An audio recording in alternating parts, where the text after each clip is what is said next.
दोस्तों अगर अभी आपके पास 5 मिनट का समय नहीं है तो इस वीडियो को स्किप कर देना, बाद में समय निकाल के देखना क्योंकि बहुत जरूरी वीडियो है और आधी जानकारी हमेशा खतरनाक होती है। चलिए शुरू करते हैं बिना। दोस्तों ये जग जाहिर है कि कांग्रेस पार्टी हमेशा से चाहती है कि भारत देश में 1947 के बाद केवल उन्हीं की सरकार बनी रहे और ज्यादातर उन्हीं नेहरू परिवार के खानदान के लोग ही उसके मुखिया रहे। ये आप, हम या कांग्रेस पार्टी के लोग भी ये चीज को जानते हैं क्योंकि बीच में अगर अन्य किसी की भी सरकार आई हो, अगर उसमें प्रधानमंत्री कोई और भी बना हो तो भी उन्हें बिल्कुल भी पसंद नहीं आया। जिसमें पहला उदाहरण है अटल बिहारी वाजपेयी जी का। उसके बाद बमुश्किल से बहुत ही मनमोहन सिंह प्रधानमंत्री बने, तब कांग्रेस पार्टी चीन के साथ जो एमओपी और जो भी चीज की गठबंधन वो एक पार्टी ने किया। मैंने क्या कहा, कांग्रेस पार्टी और चीन की कम्युनिस्ट पार्टी ने मिलके एक खुद का एक गठबंधन कर लिया। मतलब आप समझ सकते हैं कभी भी दो देश आपस में कोई भी संधि कर सकते, लेकिन दो पार्टियां, ये बहुत ही सोचने की बात है। इस फोटो में भी आप देख सकते हैं कि राहुल गांधी बैठे हुए हैं कम्युनिस्ट पार्टी के आदमी के साथ, जो कि उस समय आप देख सकते हैं जो कि महासचिव वहां का राष्ट्रपति हुआ करता था। अब ना यहाँ पे राहुल गांधी प्रधानमंत्री, ना वो रक्षा मंत्री, ना वो विदेश मंत्री है, ना वो गृह मंत्री है, तो वो किस यानी अपने ओहदे से वो उस जगह पे बैठे। अगर मनमोहन सिंह बैठते तो आप समझ जाते। तो अब हम आपको बताएंगे कि आखिर सच क्या है। आप इसे रिसर्च करिए। बिल्कुल सच यही है कि कम्युनिस्ट पार्टी जिस तरह चीन में राज करती है कि वहां कोई और दल का आदमी राष्ट्रपति बन ही नहीं सकता है, कांग्रेस पार्टी भी उनसे यही शिक्षा ले रही है, उनसे यही गठबंधन कर रही है, उनसे यही सीख ले रही है और उस चीज को वो भारत में लागू करने की सोच में लगी हुई थी। जी हाँ, वो भारत में दिखावे के लिए लोकतंत्र रखी थी। आप इंदिरा गांधी देख सकते हैं, लोकतंत्र को रातों रात कैसे उन्होंने खत्म करके इमरजेंसी लगा दी थी और राष्ट्रपति के ऊपर जबरदस्ती का दबाव बनाई थी। वही काम आगे कांग्रेस पार्टी चाहती थी, लेकिन नरेंद्र मोदी की सरकार आने के बाद से उनका सारा का सारा किया कराया पानी में फिर गया और अब वो हमेशा वही चीज चाहती है कि वहां पे जैसी होती है वैसी यहाँ पर भी इंडिया में भी उनकी सरकार बनी रहे और दूसरा कोई भी दल हो, कोई भी दल हमेशा उसके नीचे रहे। ये कांग्रेस पार्टी की सोच है, जो कम्युनिस्ट पार्टी वहां पर है। आप बीबीसी के द्वारा मैं आपको बताता हूं, चीन में लोकतंत्र नहीं है। चीनी आदमी अगर कोई आप पूछेंगे वोट क्या है तो आदमी बोलेगा वोट होता क्या है, उनको यही नहीं मालूम है।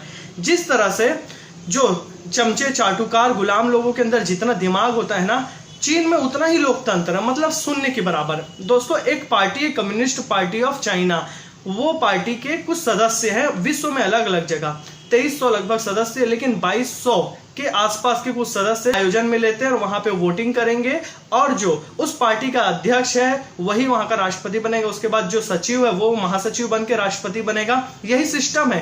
13 लोगों ने उनकी विचारधारा से राय नहीं रखी तो उन्हें बाहर कर दिया गया है। 2300 से कुछ कम लोग बैठते हैं। इसमें विश्व के अलग अलग कम्युनिस्ट वामपंथी सोच के लोग भी चीन में जाते हैं, बीजिंग में। ये बहुत बड़ी एक सभा होती है, लेकिन ये केवल और केवल दिखावे के लिए होती है। जो कम्युनिस्ट लोगों के अंदर ये बताया, जो उनके चमचे चाटुकार जो विश्व में है, कि हाँ यहाँ पे एक कम से कम एक समिति राष्ट्रपति तय करती है, लेकिन ऐसा बिल्कुल नहीं है। शी जिनपिंग जब राष्ट्रपति बने थे तो पूरे विश्व की मीडिया ने पहले बता दिया था कि जो महासचिव है वही राष्ट्रपति बनता है।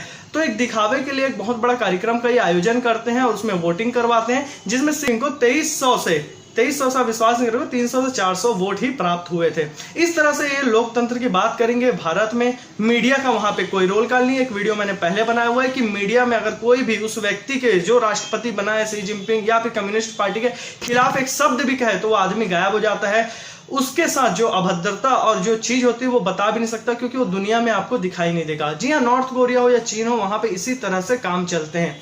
अब कांग्रेस पार्टी से क्या शिक्षा लेना चाहती, क्या बैठ के यहाँ पे ये समझौता कर रहे, क्या सौदा मसौदा यहाँ पे हो रहा है, इस बात को सामने नहीं रखा गया था। अभी ये सब फोटोज वायरल होती है तब आप लोगों को पता चलता है कि फोटो सच है, किसी तरह से झूठ नहीं है। झूठ होता तो इसे राहुल गांधी सबसे पहले ट्वीट में जो नंबर 1 है, ट्वीट किंग है, वो जल्दी से जल्दी इस बारे में बता दिए रहते। लेकिन उन्होंने कांग्रेस पार्टी और कम्युनिस्ट पार्टी के बीच ऐसा गठबंधन किया है जो अजीबोगरीब तरीके का गठबंधन है, जिस संबित पात्रा ने भी खुल के अच्छे से साफ साफ बताया, जिसे कांग्रेस पार्टी को साफ करना चाहिए कि आखिर वो क्या था। क्या वो कम्युनिस्ट पार्टी से सीखना चाहते हैं कि कैसे भारत देश में तानाशाही किया जाए, किस तरह से वो चाहते हैं कि भारत देश में लोकतंत्र खत्म हो जाए, कांग्रेस पार्टी का ही दल हमेशा यहाँ पे सरकार बना के रहे और कोई और दल अगर सरकार बनाए तो उसकी वो वाट लगा दे और उसे बोल दे कि जनता का चुना हुआ प्रधानमंत्री नरेंद्र दामोदर दास मोदी को ये खुल के हिटलर कहते हैं। और हिटलर अगर ये होता तो आज कांग्रेस पार्टी या विपक्ष अभी तक जिंदा भी नहीं होता। तो आप खुल के नरेंद्र मोदी को गंदे से गंदी गाली देते हैं, आप उसको नीच कहते हैं, चोर कहते हैं, क्या क्या नहीं कहते, लेकिन उन्होंने आपके ऊपर कभी एक हमले नहीं कराए। वहीं सोनिया गांधी का असली नाम एंटिनो माइनो लेने से ही अर्नब गोस्वामी के ऊपर हमले हुए, FIR दर्ज हो गई। इस तरह से बहुत सारी चीजें हुई है जो आपको दर्शाती है कि कांग्रेस के अंदर लोकतंत्र का एल भी नहीं है, केवल ये लोगों को एल पकड़ा के 60 से 70 साल तक शासन किए और बेवकूफ बनाते चले आए हैं। इसके बारे में आपको और डिटेल में जानने के लिए मैं और एक वीडियो लेके आऊंगा, लेकिन ये सच और यथार्थ पर साबित है। अगर आप इस वीडियो को शेयर करेंगे तभी इसका फायदा है। चैनल में नए हो तो सब्सक्राइब करिए, लाइक करें और ज्यादा से ज्यादा लोगों तक इससे पहुंचाइए इस वीडियो को। जय हिंद, वंदे मातरम। जीता जागता एक उदाहरण आप लोगों को और बता देता हूं कि नेपाल में जो अभी सरकार है वो कम्युनिस्ट सरकार चीन के द्वारा बनाई गई है। आप सर्च कर सकते हैं गूगल में।